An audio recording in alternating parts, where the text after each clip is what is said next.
Bonjour tout le monde, c'est l'heure de la lecture de l'évangile tel qu'il m'a été révélé de Maria Valtorta. Alors Maria Valtorta qui est ici présente, une mystique italienne qui pendant la Seconde Guerre mondiale a reçu la vision de la naissance de la Vierge Marie à la Passion du Christ, il y a 10 tomes. Je ne sais pas jusqu'à où va les 10 tomes, puisque nous sommes encore au 8e tome, j'espère finir aujourd'hui. Donc Maria est restée alitée pendant plus de 20 ans. Les visions lui procuraient comme des crises cardiaques. Des fois, Marie et Jésus prennent la parole à la fin ou au début de la vision de Maria. Jésus l'appelle Petit Jean. Jean était l'apôtre préféré de Jésus. Et là, on arrive dans la Passion du Christ. Donc, Jésus a terminé ses 3 années d'évangélisation. Il arrive d'ici 3 ou 4 mois à sa crucifixion. Donc, c'est ce qu'on va lire. On a lu hier la résurrection de Saint Lazare, de Lazare. Et là, on va lire ce qui va se passer juste après. Donc, séance du sang et drain et audience de Pilate. Vision du 27 décembre 1946. Si la nouvelle de la mort de Lazare avait provoqué de l'agitation dans Jérusalem et une bonne partie de la Judée, celle de la résurrection finit de remuer et de pénétrer même là où elle avait laissé indifférent. Sans doute les quelques pharisiens et scribes, c'est-à-dire les membres du sang et drain, présents à la résurrection, ne l'avaient pas annoncé au peuple. Mais les Juifs en ont parlé, et la rumeur s'est répandue comme un éclair, d'une maison à l'autre, d'une terrasse à l'autre.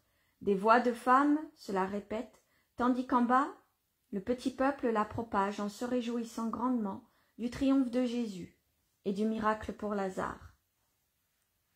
Les gens remplissent les rues en courant, çà et de là, croyant toujours arriver les premiers pour apporter cette information, mais ils sont déçus, car on le connaît à Ophel comme à Bézéta, dans Sion comme à Lacra. On est au courant dans toutes les synagogues, comme dans les magasins, au temple et dans le palais d'Hérode. On connaît la nouvelle à l'Antonia, et de l'Antonia, elle se répand dans les postes de garde, aux portes ou vice-versa. Elle emplit le palais comme les taudis. Le rabbi de Nazareth a ressuscité Lazare de Béthanie, qui est mort la veille du vendredi. Il a été mis au tombeau avant le début du Shabbat et est ressuscité à l'heure de sexte, d'aujourd'hui. Les acclamations hébraïques au Christ et au Très-Haut se mêlent celles plus variées des Romains. Par Jupiter, par Pollux, par Libitina, etc. Les seuls que je ne vois pas dans cette foule bruyante, ce sont les membres du sang et drain. Je ne vois pas un seul, en revanche. Je remarque que Cusa et Manahen sortent d'un splendide palais, et j'entends Cusa dire « J'ai aussi fait informer Jeanne. Il est réellement Dieu. » Cusa qui dit ça. Ok. Et Manahen répond « Hérode, venu de Jéricho, pour présenter ses hommages à son maître Ponce Pilate, semble fou dans son palais, tandis qu'Hérodiade est furieuse et le pousse à donner des ordres pour arrêter le Christ. Elle tremble pour sa puissance. Lui, à cause de ses remords, il claque des dents, en intimant aux plus fidèles de le défendre. Des fantômes. Il s'est enivré pour se donner du courage, mais le vin lui tourne la tête et lui fait voir des spectres. Il hurle que le Christ a aussi ressuscité Jean, qui lui crie maintenant aux oreilles les malédictions de Dieu.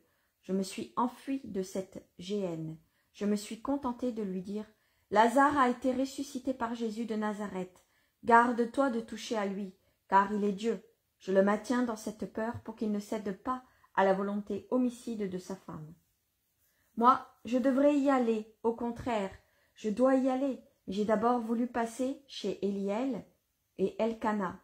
Ils vivent à part, mais leurs paroles comptent toujours en Israël. Jeanne est contente que je les honore. Et moi? C'est une bonne protection pour toi, c'est vrai. mais elle n'égalera jamais l'amour du maître.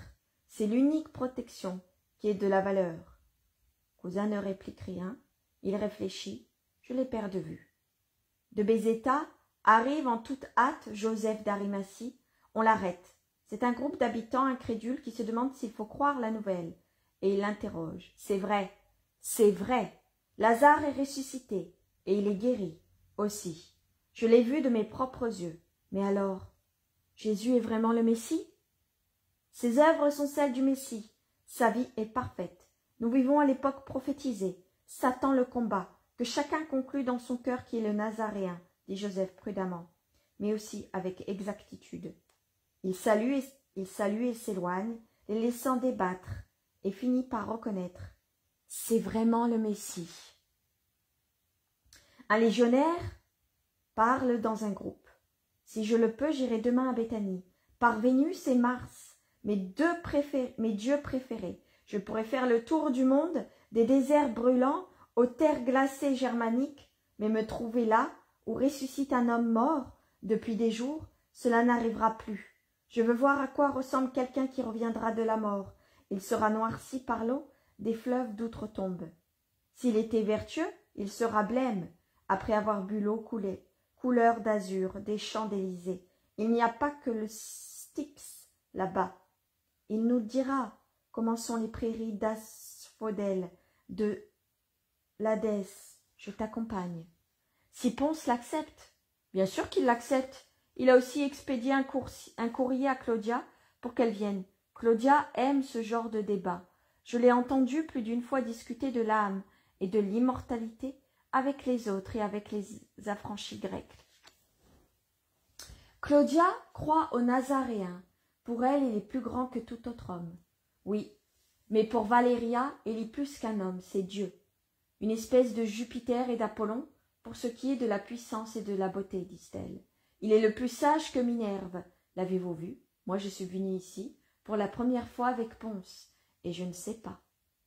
Je crois que tu es arrivé à temps pour voir beaucoup de choses tout à l'heure. Ponce criait d'une voix de stentor. Ici, tout doit changer.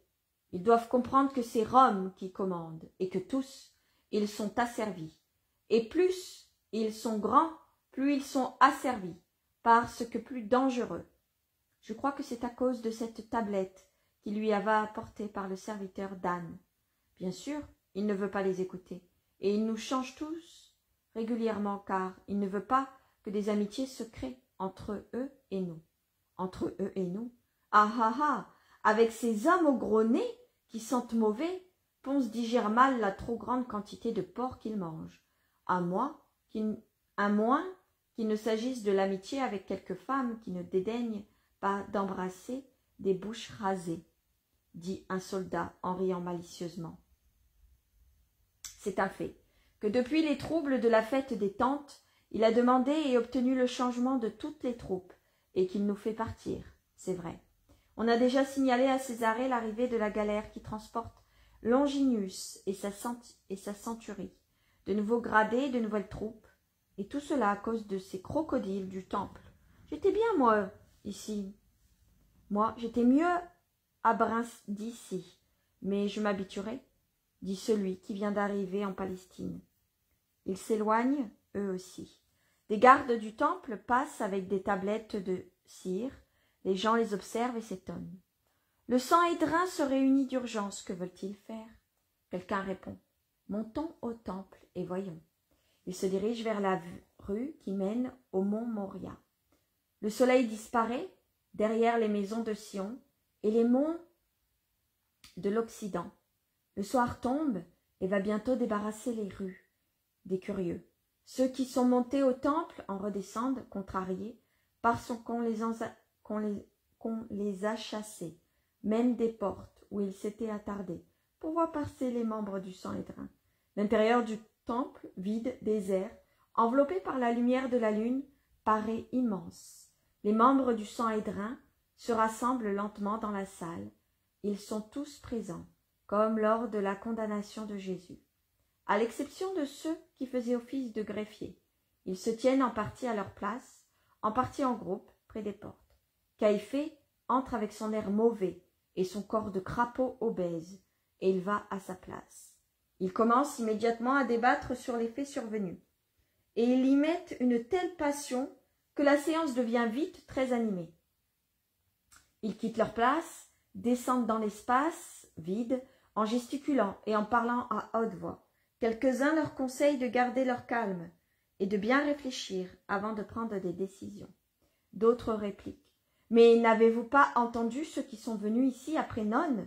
Si nous perdons les Juifs les plus influents, à quoi sert-il d'accumuler les accusations? Plus il vit, et moins on nous croira, si nous l'accusons. Or cet événement est indéniable. On ne peut dire à la foule qui y a assisté. Vous avez mal vu, c'est une illusion. Vous étiez ivre. Le mort était bien mort, putrifié, décomposé. Il avait été déposé dans le tombeau fermé et bien muré.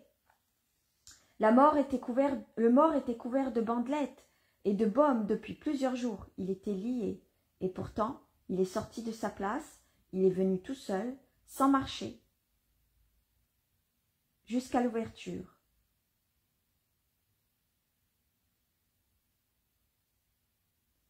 Et une fois libéré, il n'était plus mort, il respirait.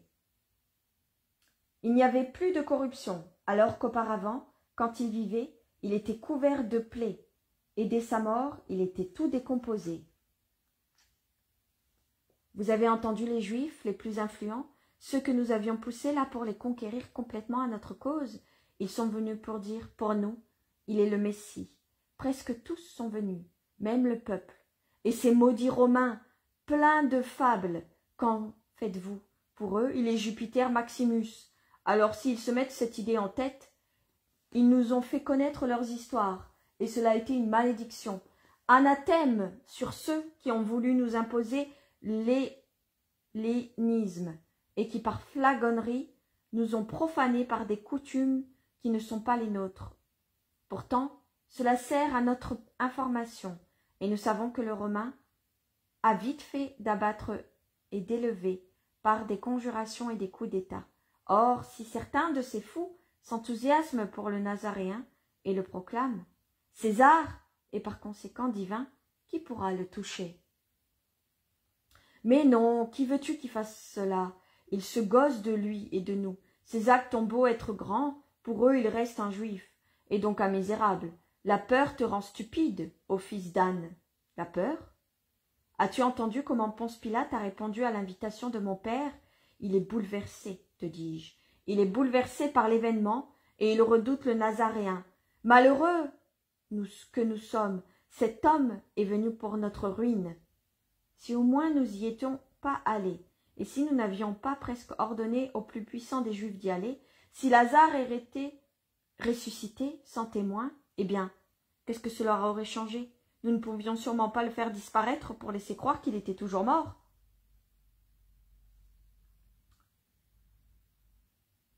Non, certes, mais nous pouvions prétendre qu'il s'était agi d'une fausse mort. Des témoins payés pour mentir, on en trouve toujours. Mais pourquoi une telle agitation? Je n'en vois pas la raison.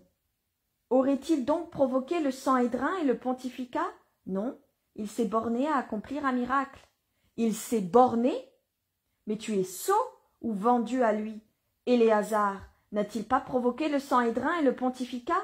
Et que veux-tu de plus? Les gens peuvent dire ce qu'ils veulent, mais je suis du même avis qu'Éléazar. Le Nazaréen n'a fait qu'un miracle. Voilà l'autre qui le défend. Tu n'en es plus injuste, Nicodème. Tu n'es plus injuste. Tu agis contre nous. Contre nous, comprends-tu? Plus rien ne convaincra la foule. Ah, malheureux que nous sommes! Moi, aujourd'hui, j'ai été bafoué par certains juifs. Moi! Bafoué, moi! Tais-toi, Doras. Tu n'es qu'un homme, mais c'est l'idée qui est frappée, non loi, non prérogative. Tu parles bien, Simon, et il faut les défendre. Mais comment? En attaquant, en détruisant les siennes. C'est vite dit, Sadoc. Mais comment les détruirais-tu? Si toi-même tu ne sais pas rendre la vie à un moucheron, il nous faudrait accomplir un miracle plus grand que le sien, mais aucun de nous ne peut le faire parce que... L'orateur ne sait pas expliquer pourquoi, et c'est Joseph d'Arimathie qui achève. Parce que nous sommes des hommes, seulement des hommes. Il se jette sur lui en demandant « Et lui, qui est-il alors ?» Joseph répond avec assurance « Il est Dieu. Si j'avais encore des doutes. Mais tu n'en avais pas, nous le savons, Joseph. Nous le savons. Reconnais donc ouvertement que tu l'aimes. » Joseph ne fait rien de mal en l'aimant. Moi-même je le reconnais pour le plus grand rabbi d'Israël.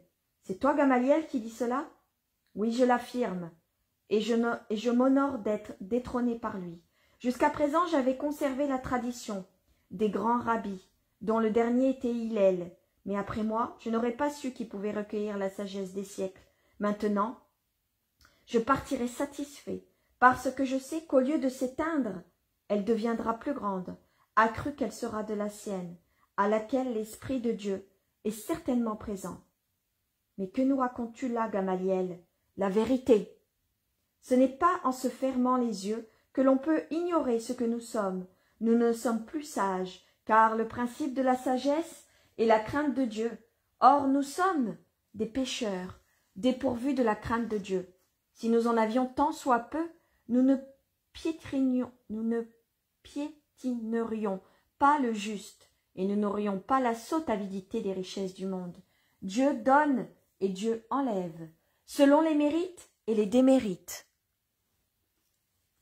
Et si maintenant Dieu nous enlève ce qu'il nous avait confié pour le donner à d'autres, qu'il soit béni, car saint est le Seigneur, et saintes sont toutes ses actions. Mais nous parlions de miracles, et nous voulions dire qu'aucun de nous ne peut en accomplir parce que Satan n'est pas avec nous. Je rectifie, parce que Dieu n'est pas avec nous. Moïse sépara les eaux et ouvrit le rocher. Josué arrêta le soleil. Élie ressuscita l'enfant et fit tomber la pluie. Mais Dieu était avec eux. Je vous rappelle qu'il y a 6 choses que Dieu est et qu'il exècre la 7e. Les yeux orgueilleux, la langue menteuse, les mains qui répandent le sang innocent, le cœur qui médite des desseins mauvais, les pieds qui courent rapidement vers le mal, le faux témoin qui profane des mensonges, et l'homme qui crée la discorde parmi ses frères. Tout cela, nous le faisons. Je dis nous, mais c'est vous seuls qui les faites, car moi je m'abstiens de crier, Hosanna, comme de crier anathème, et j'attends. Le signe, naturellement. Tu attends le signe, mais quel signe attends-tu d'un pauvre fou, si vraiment nous voulons tout lui pardonner? Gamaliel lève les mains et les bras en avant, les yeux fermés, la tête légèrement inclinée, l'air d'autant plus hiérarchique qu'il s'exprime lentement et d'une voix lointaine. Il répond « J'ai interrogé anxieusement le Seigneur pour qu'il m'indique la vérité, et il a éclairé pour moi cette parole de Jésus ben Sirac. Le Créateur de l'univers m'a donné un ordre.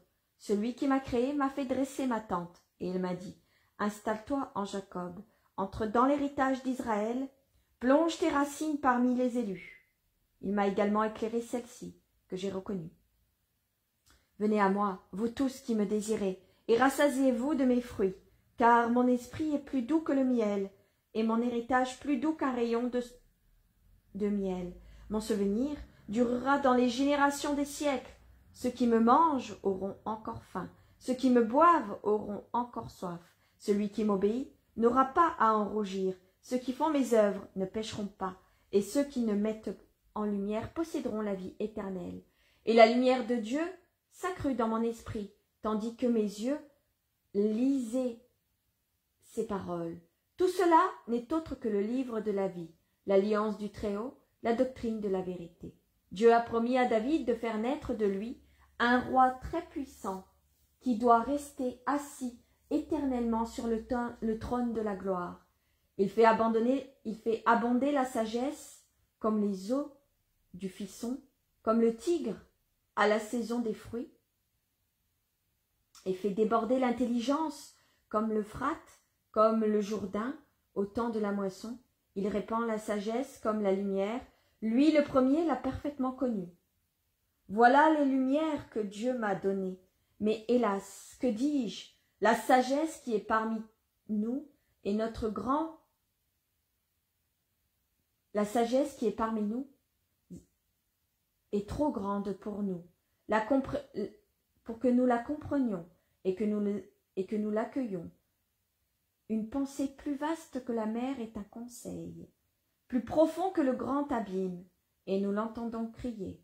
Comme un canal d'eau immense, j'ai failli du paradis, et j'ai dit, je vais arroser mon jardin. Et voici que mon canal est devenu fleuve, et que le fleuve est devenu mer. Comme l'aurore, j'infuse à tous ma doctrine, et je la ferai connaître à ceux qui sont le plus loin. Je pénétrerai dans les lieux les plus bas, je jetterai mon regard sur ceux qui dorment, je porterai ma lumière à ceux qui espèrent dans le Seigneur. Je répondrai ma doctrine comme une prophétie. Je la transmettrai à ceux qui cherchent la sagesse, et je ne cesserai pas de l'annoncer jusqu'au siècle saint. Ce n'est pas pour moi que je travaille, mais pour vous tous, ceux qui me cherchent, ceux qui cherchent la vérité. Voilà ce qui m'a fait lire Joëvé, le Très-Haut.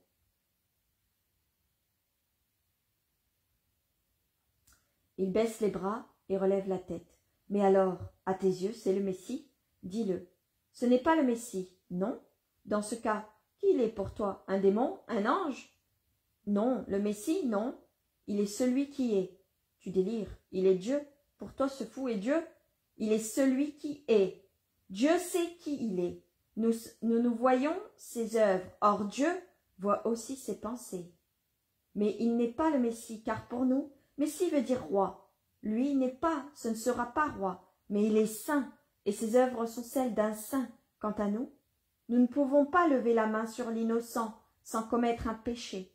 Moi, je ne souscrirai pas au péché. Mais par ces mots, tu l'as presque appelé l'attendu. C'est ce que j'ai dit. Tant qu'a duré la lumière du Très-Haut, je l'ai vue telle. Puis quand la main du Seigneur qui me tenait, élevée dans sa lumière, m'a abandonné, je suis redevenu homme, l'homme d'Israël. Alors toutes ces paroles n'ont plus été ils n'ont plus été que des paroles auxquelles l'homme d'Israël, moi, vous, ceux d'avant nous, et que Dieu ne le permette pas, ceux d'après nous, donnent le sens de notre pensée, et non le sens qu'elles ont dans la pensée éternelle, qui les a dictées à son serviteur. Mais nous égortons, nous divaguons, nous perdons du temps, et pendant ce temps, le peuple s'agite, intervient Chanania de sa voix rauque. C'est juste. Il faut décider et agir pour nous sauver et triompher. Vous dites que Pilate n'a pas voulu nous écouter quand nous lui avons demandé son aide contre le Nazaréen. Mais si nous lui faisons savoir, vous savez, vous avez assuré que si les troupes s'exaltent, elles peuvent le proclamer César. C'est une bonne idée. Allons exposer au proconsul ce danger. Nous serons honorés comme de fidèles serviteurs de Rome. Et si lui, il intervient, nous serons débarrassés du rabbi. Allons, allons, toi, Élazar, fils d'Anne, qui est le plus que tous son ami, sois notre chef, dit en riant Éléchias de sa voix de serpent. Il y a un peu d'hésitation, puis un groupe des plus fanatiques sort pour se rendre à l'Antonia. Caïphée reste avec les autres. À cette heure-ci, ils ne seront pas reçus, objecte quelqu'un. Non, non, au contraire, c'est la meilleure.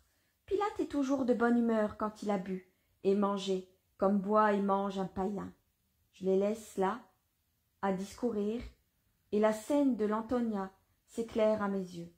Le trajet vite parcouru et sans difficulté, tant est limpide la clarté de la lune, qui contraste fortement avec la lumière rouge des lampes allumées dans le vestibule du palais prétorien.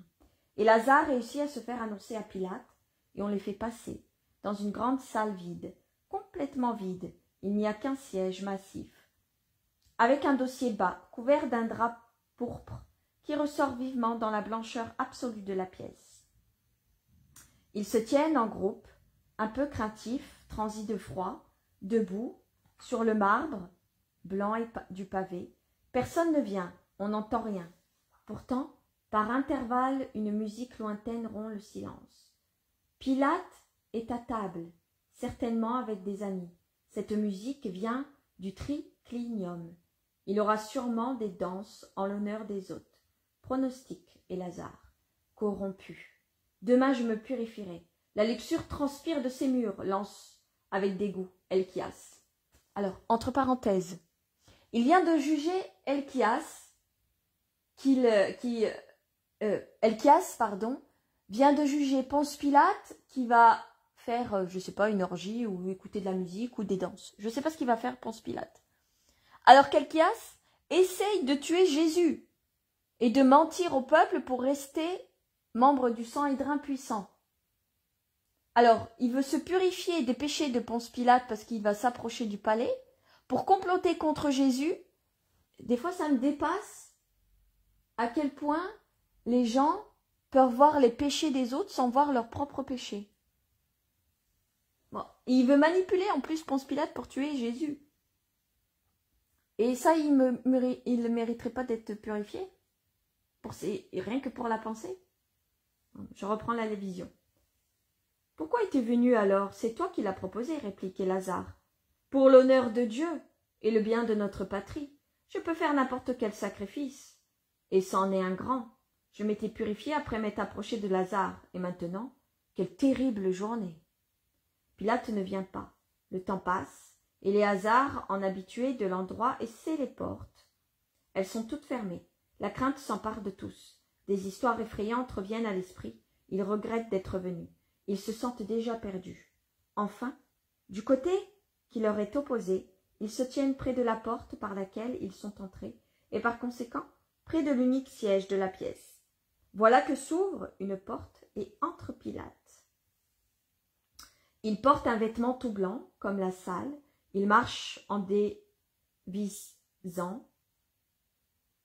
devisant avec des invités. Tout en riant, il se tourne pour commander à un esclave qui soulève un rideau de l'autre côté sur le seuil de la salle, de jeter des essences dans un brasier et d'apporter des parfums, et de l'eau pour les mains. Puis il ordonne qu'un serviteur vienne avec un miroir et des peignes, et il ne s'occupe pas des Hébreux, c'est comme s'ils n'existaient pas. Ceux-ci ruminent leur colère, mais n'osent pas bouger. Pendant ce temps, on apporte des brasiers, on répand des résines sur le feu, on verse de l'eau parfumée sur les mains des Romains. Le serviteur, par des mouvements adroits, peigne des cheveux selon la mode des riches Romains de l'époque. Les Hébreux sont exaspérés. Les Romains rient entre eux et plaisantent en lançant de temps à autre un coup d'œil sur le groupe qui attend tout au fond. L'un d'eux murmure quelque chose à Pilate, qui ne s'est jamais retourné pour regarder, mais celui-ci hausse les épaules avec un geste d'ennui et bat des mains pour appeler un esclave, auquel il ordonne à haute voix d'apporter des friandises et de faire entrer des danseuses. Les Hébreux scandalisés frémissent de colère. Pensez à un Helkias obligé de voir des danseuses. Son visage est un poème de souffrance et de haine. Les esclaves arrivent avec toutes sortes de douceurs, dans des coupes précieuses, suivies de danseuses couronnées de fleurs, et à peine couvertes de voiles, si aériens qu'elles semblent être dénudées. Leur corps très blanc transparaît à travers les vêtements vaporeux. Teintés de rosé et de bleu clair, quand elles passent devant les brasiers allumés et de nombreuses lampes posées au fond, les Romains admirent la grâce des corps et des mouvements, et Pilate redemande un pas de danse qui lui a particulièrement plu. Indigné, Helkias, imité par ses compagnons, se tourne vers le mur, pour ne pas voir les danseuses volter, comme des papillons, dans un balancement de parure inconvenante. Une fois finie cette courte danse, Pilate les congédie, en mettant dans la main de chacune une coupe remplie de friandises, où il jette nonchalamment un bracelet. Finalement, il daigne se tourner pour regarder les Hébreux, et dit à ses amis d'un air ennuyé, « Et maintenant, je vais pouvoir passer du rêve à la réalité, de la poésie à l'hypocrisie, de la grâce aux ordures de la vie. Quelle misère d'être proconsul. Salut mes amis, et ayez pitié de moi. » Resté seul, il s'approche à pas lents des Hébreux.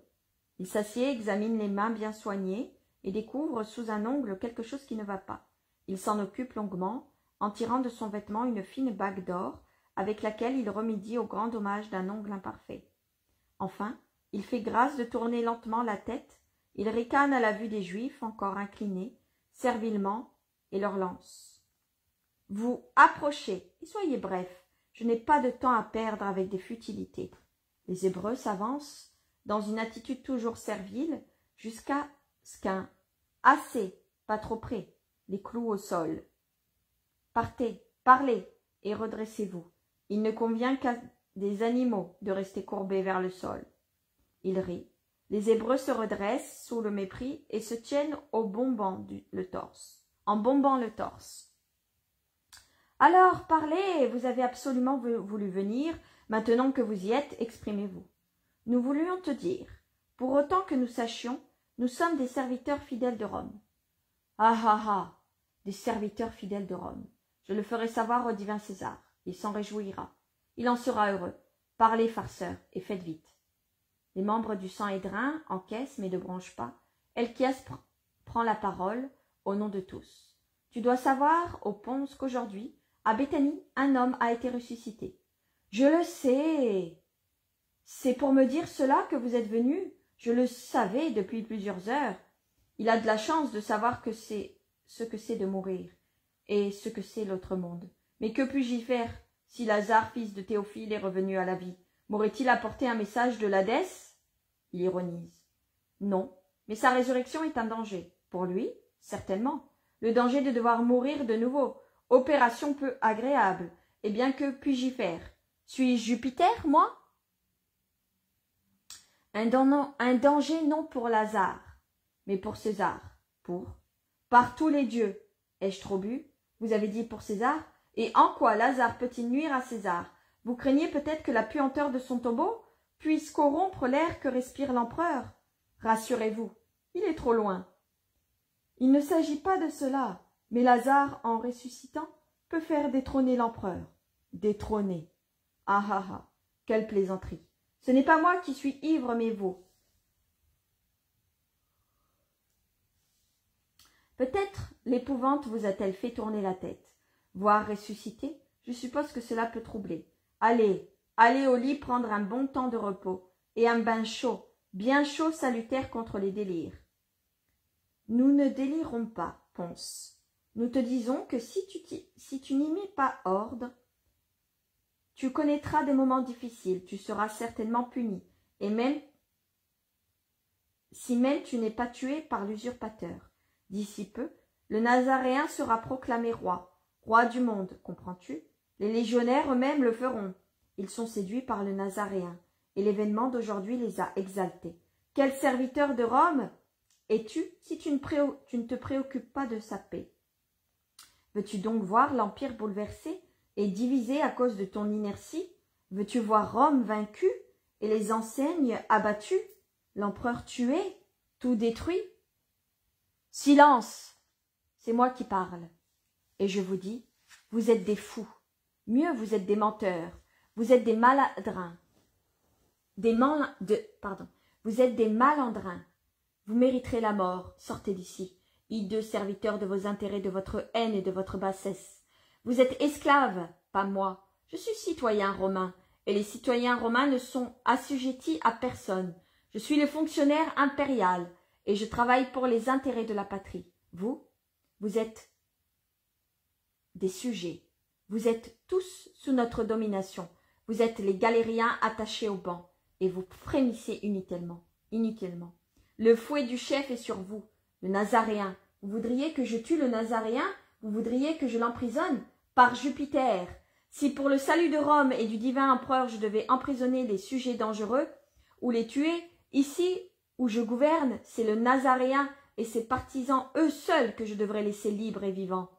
Allez dégager, et ne revenez plus jamais devant moi, excités, fauteurs de troubles, rapaces et complices de rapaces. Aucune de vos manigances ne m'est inconnue, sachez-le.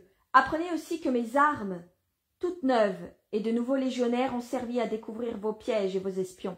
Vous criez à cause des impôts romains, mais que vous ont coûté Melchias de Galaad, Jonas de Scythopolis, Philippe de Soko, Jean de Bethaven, Joseph de Ramoat, et les autres qui vont bientôt être pris. Et ne vous approchez pas des grottes de la vallée, car il s'y trouve plus de légionnaires que de pierres. Or, les lois et la galère sont les mêmes pour tous. Vous comprenez? Pour tous. J'espère vivre assez longtemps pour vous voir tous enchaînés, esclaves parmi les esclaves, sous le talon de Rome. Sortez. Allez rapporter ma réponse, et même toi, Éléazar, fils d'Anne, que je ne veux plus voir chez moi. Le temps de la clémence est fini, car c'est moi le proconsul, et vous les sujets. Les sujets, c'est moi qui commande au nom de Rome. Sortez, serpent de nuit, vampire, et le Nazaréen veut vous racheter? S'il était Dieu, il devrait vous foudroyer. Le monde serait nettoyé de sa tâche la plus répugnante. Dehors, et n'osez pas faire de conjuration, où vous connaîtrez le fouet et le glaive. Il se lève et sort en claquant la porte, devant les membres du Sanhédrin interdit, qui n'ont pas le temps de se remettre, car un détachement des armes les chasse de la pièce et du palais comme des chiens. De retour dans la salle du Sanhédrin, il raconte tout. L'agitation est à son comble. La nouvelle de l'arrestation de plusieurs voleurs et des battus dans les grottes pour prendre les autres, trouble fortement tous ceux qui sont restés, car plusieurs lassés d'attendre sont partis. Et pourtant, nous ne pouvons pas le laisser faire, crient les prêtres. Nous ne pouvons pas le laisser vivre. Lui, il agit. Nous ne tentons rien. Et jour après jour, nous perdrons du terrain. Si nous le laissons libre, il continuera à accomplir des miracles, et nous croirons en lui, et tous croiront en lui. Les Romains finiront par être contre nous, et ils nous détruiront complètement. Pilate parle ainsi, mais si la foule proclamait Jésus roi, alors il aurait le devoir de nous punir. Tous, nous ne devons pas le permettre, s'écrie Sadoc. D'accord, mais comment? La voie légale romaine a échoué. Pilate est sûr du Nazaréen. Notre voie légale est rendue impossible. Jésus ne pêche pas, objecte quelqu'un. S'il n'y a pas de faute, il faut en inventer une, insinue Caïphée. Mais ce serait un péché. Jurer ce qui est faux, faire condamner un innocent, c'est trop. Se requiert la plupart avec horreur. C'est un crime, car cela signifiera la mort pour lui. Eh bien, cela vous effraie? Vous êtes stupide et vous n'y comprenez rien. Après ce qui est arrivé, Jésus doit mourir. Vous ne réfléchissez pas qu'il vaut mieux qu'un seul homme meure plutôt qu'un grand nombre. Par conséquent, que lui meure pour sauver son peuple et éviter toute nation de périr. Du reste, il prétend être le sauveur. Qu'il se sacrifie donc pour sauver le peuple, expose Caïphée, que sa haine froide et rusée rend particulièrement odieux. Mais Caïphée réfléchit, lui. J'ai parlé. L'Esprit du Seigneur est sur moi, le grand prêtre malheur, à qui ne respecte pas le pontifé d'Israël. Les foudres de Dieu soient sur lui. Nous avons assez attendu, assez discuté. J'ordonne et décrète que quiconque sait où se trouve le Nazaréen vienne le dénoncer. Et anathème sur ceux qui n'obéira pas à ma parole. Entre parenthèses, il vient de dire que l'Esprit du Seigneur est sur lui et que c'est lui qui l'annonce qu'il faut tuer Jésus. C'est pas l'Esprit du Seigneur qui est sur lui, c'est l'Esprit de Satan. Mais Anne, objectent certains. Anne m'a dit, tout ce que tu feras sera saint. Levons la séance. Vendredi, entre Thiès et Sexte, soyons tous ici pour délibérer. J'ai dit tous, faites-le savoir aux absents, et que soient convoqués tous les chefs de famille et de classe, toute l'élite d'Israël, le Sanhédrin a parlé. Allez, il se retire le premier, tandis que les autres prennent différentes directions. En parlant à voix basse, sortant du temple pour rentrer chez eux. Et la vision se termine. Je vous lis une deuxième vision. Les apôtres sont euphoriques. Jésus confie une mission d'amour à Lazare et de contemplation absolue à sa sœur Marie-Madeleine. Jésus doit fuir en Samarie.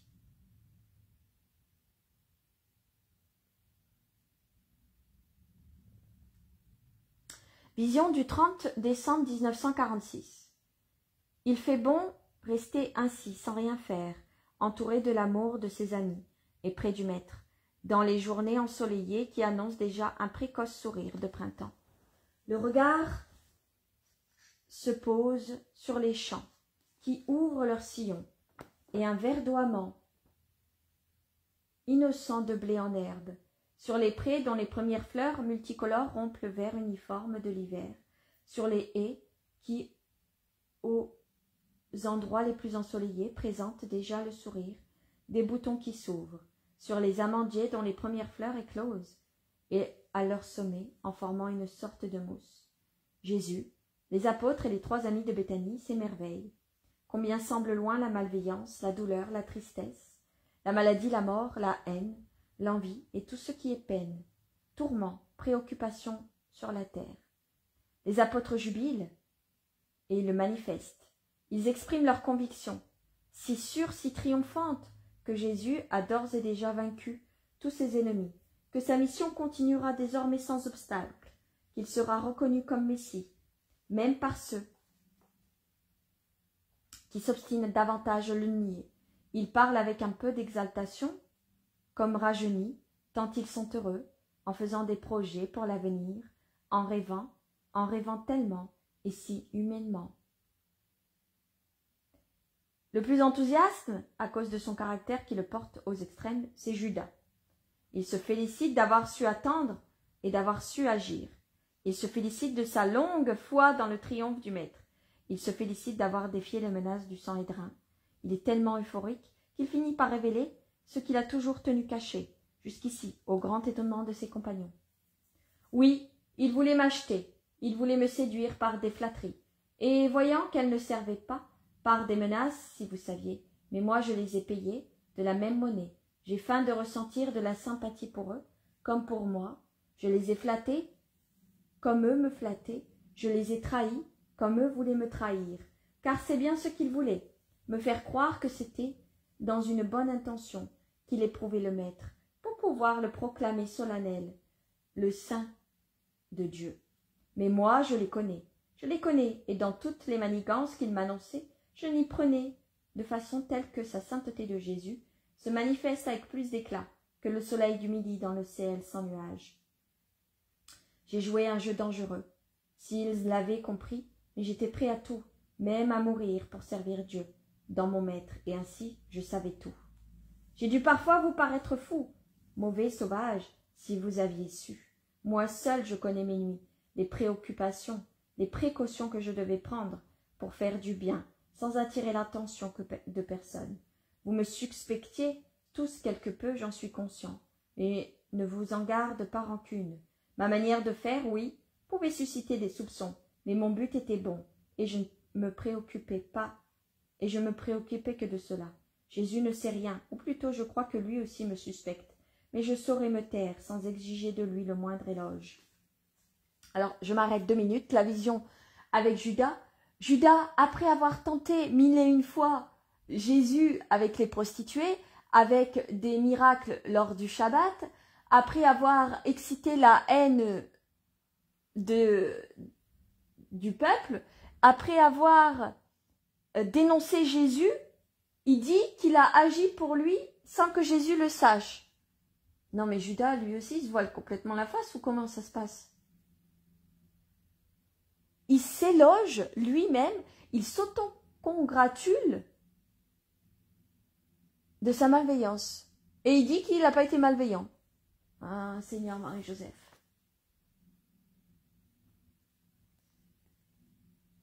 Et taisez-vous, vous aussi. Un jour, dans les premiers temps où j'étais avec lui, toi Simon le Zélote et toi Jean, vous étiez avec moi. Il m'a reproché de m'être vanté d'avoir le sens pratique. Depuis lors, je lui ai jamais fait ressortir cette qualité. Mais j'ai continué à m'en servir pour son bien. J'ai agi comme une mère pour son enfant, inexpérimentée. Elle écarte les obstacles de son chemin, elle plie pour lui la branche sans épines, elle lève ce qui peut le blesser, ou bien par des gestes avisés, elle amène à son insu à faire ce qu'il doit savoir faire, et à éviter ce qui est mal. Ainsi le Fils croit être arrivé de lui-même à marcher sans trébucher, à cueillir une belle fleur pour sa mère, à faire ceci ou cela spontanément. C'est ainsi que je me suis comporté envers le Maître, car la sainteté ne suffit pas dans un monde d'hommes et de Satan. Il faut aussi combattre à armes égales, au moins en homme, et parfois, même à rien de fourberie d'en faire n'est pas de trop. C'est mon idée, mais lui ne veut pas entendre en parler. Il est trop saint. Voilà. Moi, je comprends tout, et tout le monde. Et je ne vous tiens pas rigueur des mauvaises pensées que vous avez pu avoir sur mon compte. Maintenant, vous voilà au courant. Aimons-nous en bons compagnons, et faisons tout pour son amour et sa gloire. Et il désigne Jésus, qui se promène beaucoup plus loin, dans une allée ensoleillée, en dévisant avec Lazare, qui l'écoute avec un sourire extasié de visage. Les apôtres s'éloignent vers la maison de Simon. Inversement, Jésus s'approche avec son ami. Je les écoute. Lazare dit: « Oui, j'avais compris que si tu me laissais mourir, c'est que tu avais une bonne raison. Certainement. Je pensais que c'était pour m'épargner la vue de la persécution qu'ils te font subir. Et tu sais que je dis la vérité. J'étais content de mourir pour ne pas la voir. Elle m'aigrit, elle me trouble. Vois-tu, maître, j'ai pardonné tant de choses à ceux qui sont les chefs de notre peuple. J'ai dû pardonner jusqu'au dernier jour, Elchias. Mais ma mort et ma résurrection ont annulé tout ce qui s'y rapportait. À quoi bon me rappeler leur dernière action pour m'en affliger? J'ai tout pardonné à Marie-Madeleine. Elle semble en douter. Et même depuis que je suis ressuscité, elle a adopté à mon égard une attitude que je ne sais comment définir. J'ignore la raison de ce changement. Elle est d'une douceur et d'une soumission si étranges chez ma Marie-Madeleine, même dans les premiers moments où, rachetée par toi, elle est revenue ici. Elle n'était pas ainsi. Comme Marie-Madeleine te dit tout, peut-être en sais-tu comme quelque chose, peut-être peux-tu m'en parler. J'ignore si ceux qui sont venus ici lui ont fait trop de reproches. J'ai toujours cherché à amoindrir le souvenir de sa faute, quand je la voyais absorbée dans le souvenir de son passé, pour guérir sa souffrance. Elle n'arrive pas à trouver la paix. Elle semble tellement au-dessus de ce qui pourrait être de l'avilissement. À certains, elle pourrait paraître même peu repentie. Mais moi, je comprends. Je sais. Elle fait tout pour expier. Je crois qu'elle fait de grandes pénitences de toutes sortes. Je ne m'étonnerais pas que, sous ses vêtements, elle porte un cilice et que sa chair connaisse la morsure des fouets. Mais l'amour fraternel que je lui porte, et qui veut la soutenir en mettant un voile entre le passé et le présent, les autres n'en font pas preuve. Sais-tu si peut-être elle a été maltraitée par ceux qui ne savent pas pardonner, elle qui a tant besoin de pardon? Je l'ignore, Lazare. Marie-Madeleine ne m'en a pas parlé. Elle m'a seulement confié qu'elle a beaucoup souffert en entendant les pharisiens insinuer que je n'étais pas le Messie, sous prétexte que je ne guérissais pas, que je ne te guérissais pas, ou que je ne te ressuscitais pas. Et elle ne t'a rien dit de moi, tu sais, j'avais si mal. Je me rappelle que ma mère, à ces derniers moments, révéla des choses qui nous étaient passées inaperçues. À Marthe et à moi. Ce fut comme si le fond de son âme et de son passé était revenu à la surface, dans les derniers soulèvements du cœur. Moi, je ne voudrais pas. Mon cœur a tant souffert pour Marie-Madeleine, et s'est tant efforcé de ne jamais lui laisser comprendre à quel point cela m'a meurtri. Je ne voudrais pas l'avoir affligée maintenant, qu'elle est bonne, alors que, par amour fraternel d'abord, par amour pour toi ensuite, je ne l'ai jamais frappée. Autant infâme où elle était, une opprobre, que t'a-t-elle dit à mon sujet, maître? Sa douleur d'avoir eu trop peu de temps pour te manifester son saint amour, de sœur et de condisciple. En te perdant, elle a mesuré l'étendue des trésors d'affection qu'elle avait piétinés autrefois, et maintenant, elle est heureuse de pouvoir te montrer tout l'amour qu'elle veut, pour te dire que, à ses yeux, tu es son saint et bien-aimé frère. Ah, voilà, j'en avais l'intuition. Je m'en réjouis, mais je craignais de l'avoir offensée. Depuis hier, je pense, j'essaie de me souvenir, mais je n'y arrive pas. Mais pourquoi veux-tu te le remettre en mémoire? Tu as l'avenir devant toi. Le passé est resté dans la tombe, ou plutôt, il n'y est même pas resté. Il a brûlé en même temps que les bandelettes, funèbres, mais si cela doit t'apaiser, je vais te rapporter les derniers mots que tu as adressés à tes sœurs, en particulier à Marie-Madeleine. Tu as dit que c'était grâce à Marie-Madeleine que je suis venue ici, et que j'y vais encore, parce que Marie-Madeleine sait aimer mieux que quiconque. C'est vrai. Tu as ajouté qu'elle t'a aimé plus que tous ceux qui t'ont aimé. Cela aussi c'est vrai, car elle t'a aimé en se renouvelant par amour pour Dieu et pour toi. Tu lui as confié précisément que toute une vie de délices ne t'aurait pas donné la joie qu'elle t'a procurée, et tu les as bénis, comme un patriarche bénissait les enfants préférés. Tu as pareillement béni Marthe, que tu as appelée ta paix, et Marie-Madeleine, que tu as appelée ta joie. As-tu retrouvé la sérénité maintenant? Maintenant, oui, maître. Dans ce cas, puisque la paix permet la miséricorde, pardonne aussi aux chefs du peuple qui me persécutent, car tu voulais dire que tu peux tout pardonner, sauf le mal qu'ils me font. C'est cela, maître, non Lazare. Moi, je leur pardonne. Tu dois aussi leur pardonner, si tu veux être semblable à moi.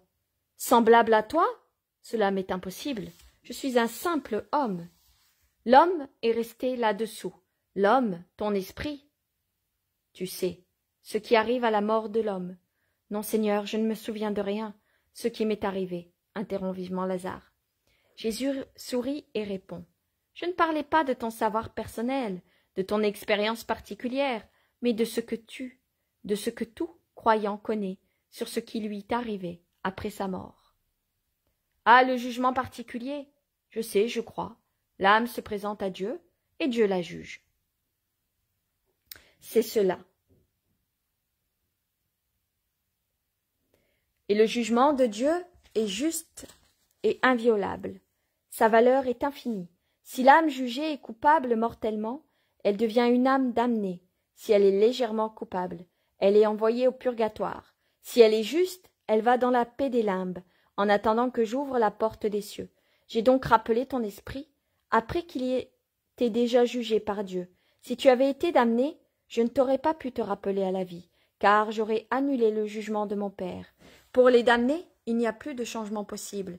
Ils sont jugés pour toujours. Tu es donc au nombre de ceux qui n'étaient pas damnés. Tu faisais partie de la classe des bienheureux ou de la classe de ceux qui le seront après leur purification. Mais réfléchis, mon ami. La volonté sincère du repentir que l'homme peut avoir alors qu'il est encore homme, c'est-à-dire chair et âme, a valeur de purification. Un rite symbolique de baptême dans l'eau, voulu par esprit de contrition, des souillures contractées dans le monde et à cause de la chair, a pour nous, autres juifs, valeur de purification.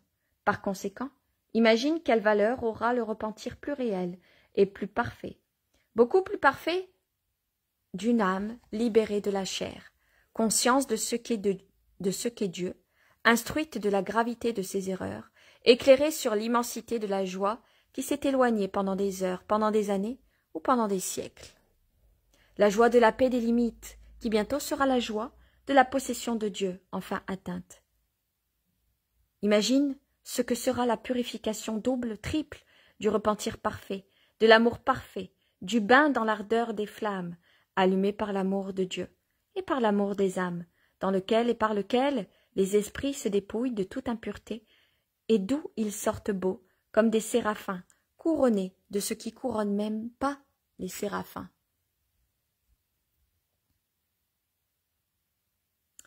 Leur martyre d'ici-bas et dans l'au-delà, contre les vices et grâce à l'amour, qu'est-ce que cela sera? Dis-le donc, mon ami.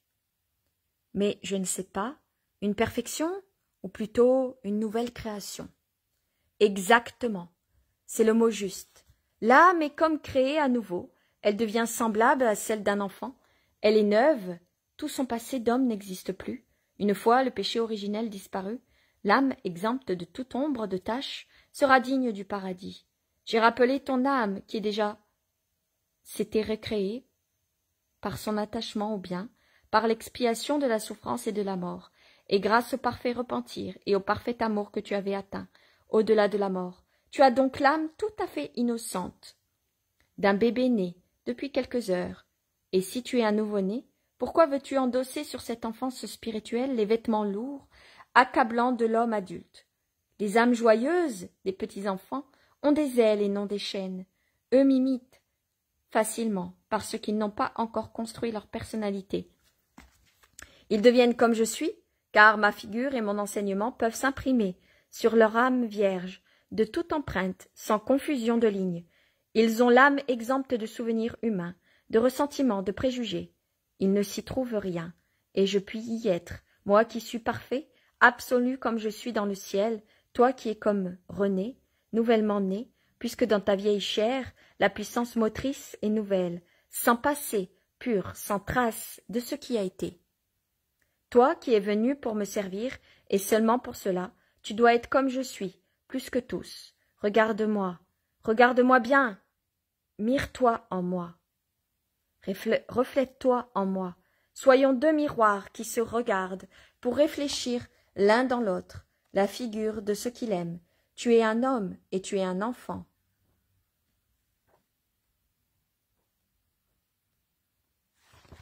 Tu es un homme quant à l'âge, tu es un enfant, quant à la pureté du cœur. Tu es sur les enfants l'avantage de connaître déjà le bien et le mal, et d'avoir déjà su choisir le bien, avant même d'être baptisé dans les flammes de l'amour. Eh bien, je te dis, à toi, dont l'âme a été purifiée,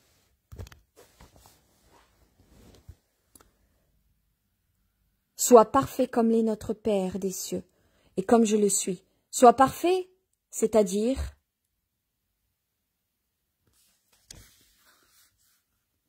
sois semblable à moi, qui t'ai aimé, au point d'aller contre toutes les lois de la vie et de la mort, du ciel et de la terre, pour avoir de nouveau, sur la terre, un serviteur de Dieu, pour moi un véritable ami, et au ciel un bienheureux, un grand bienheureux. Je le dis à tous, soyez parfaits. Eux, pour la plupart, n'ont pas le cœur que tu avais, digne de miracles, digne d'être pris comme instrument pour rendre gloire à Dieu, en son Fils bien-aimé, et eux n'ont pas tes dettes d'amour envers Dieu. Je puis le dire, je peux l'exiger de toi, et en premier lieu, j'exige que tu n'éprouves aucune rancœur à l'égard de ceux qui m'ont offensé, et m'offensent encore. Pardonne, Lazare, tu as été plongé dans les flammes allumées par l'amour, tu dois être amour, pour ne plus jamais connaître autre chose que l'étreinte amoureuse de Dieu. Et en agissant ainsi, j'accomplirai la mission pour laquelle tu m'as ressuscité. En agissant ainsi, tu l'accompliras. Cela me suffit. Seigneur, je n'ai pas besoin d'en savoir davantage. Te servir était mon rêve, et je t'ai servi même dans le peu de choses que peut faire un homme malade et mort. Si je peux te servir avec les pauvres moyens de cet homme qui a recouvert la santé, mon rêve est réalisé, et je ne demande rien de plus. Sois béni, Jésus, mon Seigneur et mon Maître, et qu'avec toi soit béni celui qui t'a envoyé. Béni soit toujours le Seigneur, Dieu Tout-Puissant. Il se dirige vers la maison, mais s'arrête de temps à autre pour observer le réveil des arbres. Jésus lève les bras, et grand comme il est, cueille un bouquet de fleurs sur un amandier qui se chauffe au soleil contre le mur méridional de la demeure. Marie-Madeleine sort, et à leur vue s'approche pour entendre ce que dit Jésus. Tu vois, Lazare, à eux aussi le Maître dit, sortez, et ils ont obéi pour servir le Seigneur. Quel mystère que la germination! Il paraît impossible que d'un tronc dur et d'une semence résistante puissent sortir des pétales si fragiles et des tiges si tendres pour se changer en fruits ou en arbres. Est-ce une erreur, maître, de dire que la sève ou le germe correspond à l'âme de la plante ou de la semence? Ce n'est pas une erreur, puisque c'en est partie vitale. Chez eux, elle n'est pas éternelle, créée pour chaque espèce au premier jour de l'existence des arbres ou des blés. Chez l'homme, elle est éternelle, ressemblant à son Créateur, créée chaque fois pour chaque nouvel être conçu. Mais c'est par elle que la matière vit. C'est pourquoi j'affirme que c'est seulement que par son âme qu'un homme vit, non seulement ici, mais dans l'au-delà. Il vit par son âme. Nous autres Hébreux, nous ne traçons pas de dessins sur les tombeaux, comme le font les païens, mais si nous en faisions, il nous faudrait toujours représenter non pas les flambeaux éteints, la clésphydre vide ou quelques autres symboles de fin, mais bien la semence, jeté dans le sillon qui fleurit en épis. C'est en effet la mort de la chair qui libère l'âme de son écorce et la fait fructifier dans les parterres du Seigneur. La semence, c'est l'étincelle de vie que Dieu a déposée dans notre poussière et qui devient épi si nous savons par la volonté, mais aussi par la douleur, rendre fertile la motte qui l'enserre, la semence, le symbole de la vie qui se perpétue. Mais Maximin t'appelle. J'y vais, maître. Il sera venu des régisseurs. Tout était arrêté ces derniers mois. Ils s'empressent maintenant de me rendre leur compte. Que tu approuves d'avance, car tu es un bon maître, et parce que ce sont des bons serviteurs. Dans ce cas, je reviendrai. Je deviendrai certainement un bon serviteur, car j'ai en toi un maître parfait. À ces mots, il s'éloigne en souriant, agile, bien différent du pauvre Lazare, qu'il était depuis des années. Marie-Madeleine reste avec Jésus. Et toi, Marie-Madeleine, deviendras-tu une bonne servante de ton Seigneur? C'est toi qui peux le savoir, Rabouni. Moi, je sais seulement que j'ai été une grande pécheresse. Jésus sourit. Tu as vu Lazare, lui aussi est un grand malade. Or, ne te semble-t-il pas qu'il est maintenant en excellente santé? C'est exact, Rabouni. Tu l'as guéri. Ce que tu fais est toujours parfait. Lazare n'a jamais été aussi fort et joyeux que depuis qu'il est sorti du tombeau. Tu l'as dit, Marie-Madeleine. Ce que je fais est toujours parfait. C'est pour cela aussi que ta rédemption l'est, car c'est moi qui l'ai accomplie. C'est vrai, mon Sauveur bien-aimé, mon Rédempteur, mon Roi, mon Dieu, c'est vrai. Si tu le veux, je serai, moi aussi, une bonne servante de mon Seigneur. Moi, de mon comté, je le désire, je ne sais pas si toi tu le veux.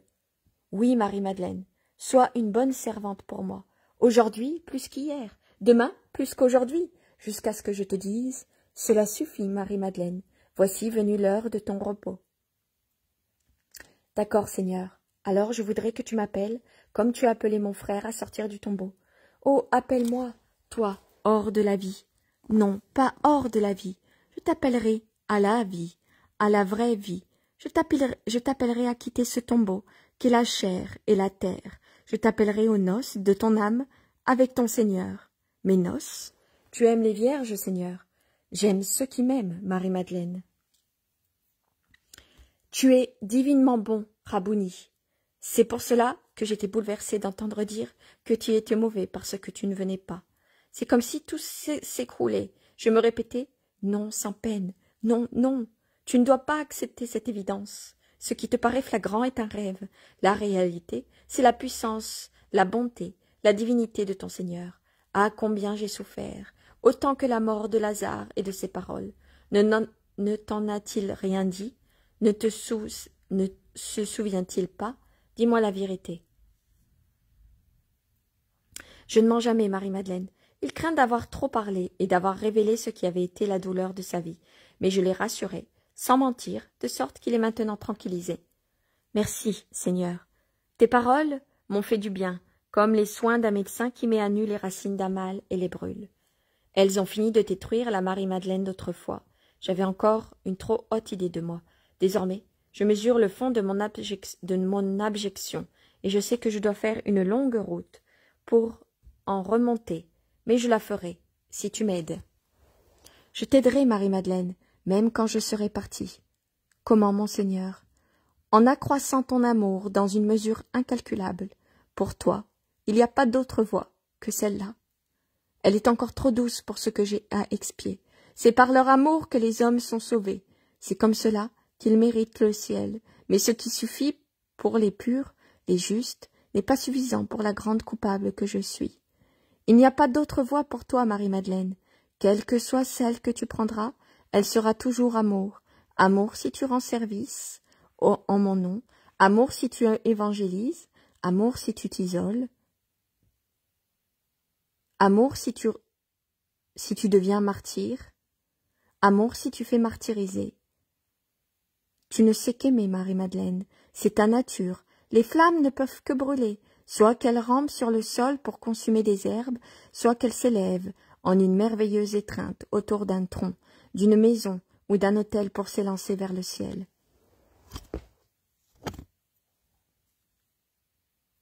À chacun sa nature.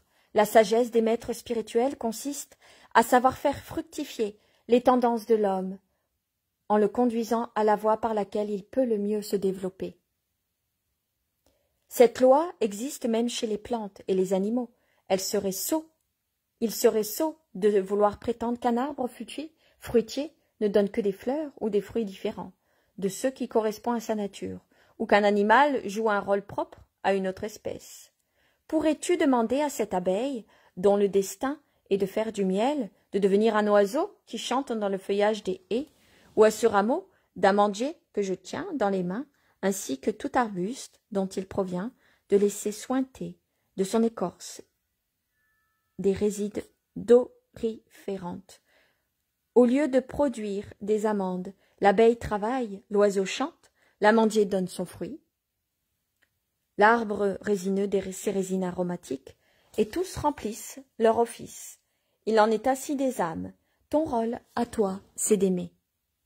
Alors brûle-moi, Seigneur, je te le demande comme une grâce. La force d'amour que tu possèdes ne te suffit-elle pas?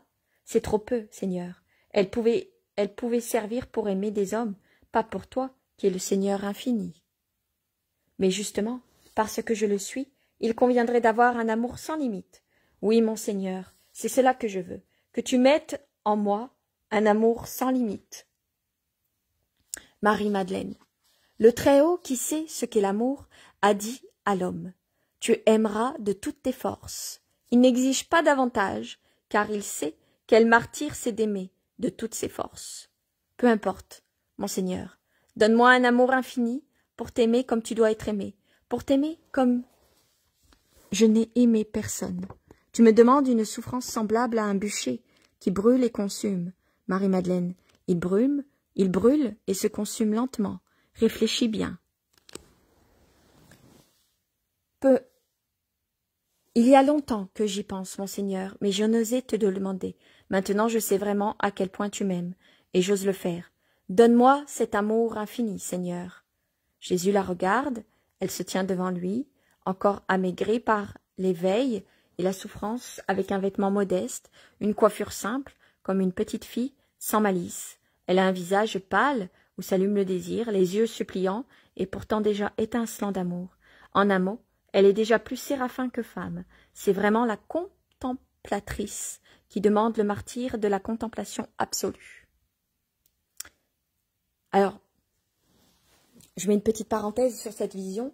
Marie-Madeleine est en train de demander autre chose à Jésus. Elle demande de souffrir par amour. En fait, le but de la vie, ce que j'ai compris grâce aux évangiles, grâce à Maria Valtorta, à Jésus et tout ça, qu'en fait, le but de la vie, au-delà d'évoluer spirituellement, c'est de connaître l'amour de Dieu. Et que Dieu, tout ce qu'il fait, c'est par amour pour nous. Alors pour moi, c'était des phrases, mais mon âme ne le comprenait pas. Et il y a quelques jours, samedi dernier, j'ai lu un paragraphe de l'évangile, et il était écrit dedans que c'est en gros que tout est amour, que c'est l'amour de Dieu, et que tout ce qui arrive, c'est pour connaître l'amour de Dieu, son amour infini, miséricordieux. Et qu'en fait, notre but, en fait, ici sur terre, à part connaître les vertus, la sagesse, l'humilité, la charité, etc., c'est de connaître l'amour de Dieu. Et en fait, Marie-Madeleine est actuellement, Jésus lui dit que c'est un grand sacrifice de demander ça. Parce que pour connaître l'amour de Dieu, il faut savoir tout pardonner. Et il faut savoir tout souffrir. L'humiliation, l'expiation, les souffrances physiques, morales et spirituelles. C'est-à-dire que Marie-Madeleine est en train de demander à Jésus de souffrir de toutes les expiations, de toutes les souffrances, pour connaître l'amour de Dieu, ce qui est le but de la vie. Et Jésus la prévient en disant « C'est beaucoup demander ce que tu fais, et c'est une grande souffrance pour toi. » Et elle dit qu'elle l'accepte, pour connaître l'amour de Dieu. Et ça, c'est se faire brûler, comme on dit, c'est se faire brûler par l'Esprit Saint. Connaître l'amour de Dieu, c'est une brûlure intérieure. Alors, on représente beaucoup La brûlure de l'âme, on représente les flammes comme ça, et ça brûle l'âme. En fait, c'est l'Esprit Saint, c'est l'amour brûlé. C'est la transcendance de l'esprit, c'est la transcendance spirituelle, c'est l'accomplissement de l'âme. Ça, tu peux être qu'à ta dernière vie pour expier ça, parce que si tu connais ça et que tu réussis, mais de toute façon tu réussis puisque tu le vis normalement à la base, tu es sûr que tu es à ta dernière vie de réincarnation. Je continue la vision. Excusez-moi de m'être arrêtée. C'est vraiment la contemplatrice qui demande le martyre de la contemplation absolue. Vous comprenez? C'est la contemplatrice qui demande le martyre de la contemplation absolue. Elle sera martyre d'amour, par amour, pour l'amour et avec amour, comme Sainte Thérèse de l'Enfant Jésus, comme beaucoup de martyrs en fait. En fait, on pense que le martyr, c'est juste quelqu'un qui se fait assassiner, torturer, etc. Mais les martyrs spirituels, comme la Vierge Marie, parce que la Vierge Marie n'a pas eu de souffrance physique dans le sens où elle n'a pas été poignardée, elle n'a pas été torturée, mais elle a été torturée spirituellement. C'est-à-dire que c'est une martyre spirituelle. Elle a souffert dans sa chair et dans son sang d'avoir perdu, d'avoir tout fait. L'obéissance, la charité, l'humilité, etc. Elle a tout fait pour obéir à Dieu. Son mari est mort, Saint Joseph est mort, elle est restée vierge, chaste, et elle a offert son fils, Jésus, en martyr. Elle l'a offert. Elle-même en tant que martyr, Jésus en tant que martyr, tous deux en tant que co-rédempteurs de la miséricorde de Dieu. Je ne sais pas si vous comprenez. Mais ce que demande Marie-Madeleine, c'est l'amour de Dieu. Donc, la martyre absolue. Après l'avoir bien regardé, pour mesurer sa volonté, Jésus lui dit un seul mot. Oui. Ah, mon Seigneur, quelle grâce de mourir d'amour pour toi. Comme Sainte Thérèse de l'Enfant Jésus, elle le dira plus tard. Elle tombe à genoux pour baiser les pieds de Jésus.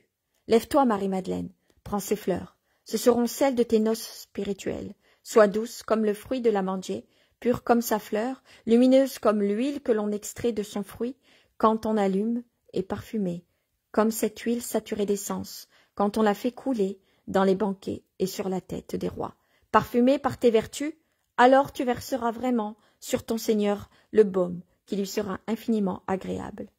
Marie-Madeleine prend les fleurs, mais au lieu de se lever, elle anticipe les baumes de l'amour par ses baisers et ses larmes qu'elle répand sur les pieds de son maître. Lazare les rejoint. « Maître, il y a un petit garçon qui te demande. Il est allé chez Simon pour te chercher. Il n'y a trouvé que Jean. Il l'a conduit ici, mais il ne veut parler à personne d'autre que toi. C'est bien, amène-le-moi. Je vais sous la tonnelle des jasmins. » Marie entre dans la maison avec Lazare. Jésus va sous la tonnelle. Lazare revient en tenant par la main cet enfant que j'ai vu chez Joseph de Séphoris. Jésus le reconnaît tout de suite et le salue. « Toi, Martial, que la paix soit avec toi. Pourquoi es-tu ici? On m'envoie te dire quelque chose. » Et il jette un coup d'œil à Lazare qui comprend et s'apprête à s'éloigner. « Reste, Lazare. C'est Lazare, mon ami. Tu peux parler devant lui, mon enfant, car je n'ai pas d'ami plus fidèle que lui. » Rassuré, le garçon reprend. « C'est Joseph l'Ancien qui m'envoie, car j'habite maintenant avec lui. Te demander de te rendre immédiatement à Béphagé, chez Cléonte. Elle doit te parler, tout de suite, mais vraiment tout de suite. Et il te prie de venir seul, parce que ce doit être un grand secret. »« Maître, qu'arrive-t-il » questionne Lazare impressionné. « Je l'ignore, Lazare. Il nous suffit d'y aller. Viens avec moi. Tout de suite, Seigneur. Nous pouvons faire chemin avec l'enfant. »« Non, Seigneur, j'y vais tout seul. Joseph me l'a recommandé. Il a dit, si tu sais te débrouiller seul, je t'aimerai comme un père. Or moi, je veux que Joseph m'aime comme un fils. Je pars au pas de course. Toi, viens après. Salut, Seigneur. Salut, homme. » Paix à toi, Martial. Et le petit garçon s'envole comme une hirondelle. « Allons-y, Lazare. Apporte-moi mon manteau. Moi, je me mets déjà en chemin, car comme tu le vois, l'enfant n'arrivera pas à ouvrir la grille, et il ne veut sûrement appeler personne. » Jésus se hâte vers la grille, Lazare vers la maison. Le premier ouvre les fermetures de fer à l'enfant, qui file comme une flèche. Le second apporte son manteau à Jésus, puis tous deux prennent la direction de Béphagé. Que peut bien vouloir Joseph pour envoyer si secrètement un enfant? Un enfant échappe à ceux qui peuvent surveiller, répond Jésus. Tu crois? Tu soupçonnes que tu te sens en danger, Seigneur?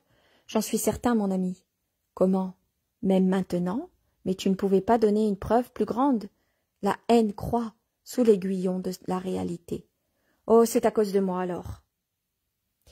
Je t'ai porté tort, ma peine est sans pareille, s'exclame Lazare, qui est manifestement accablé. Ce n'est pas à cause de toi. Ne t'afflige pas sans raison.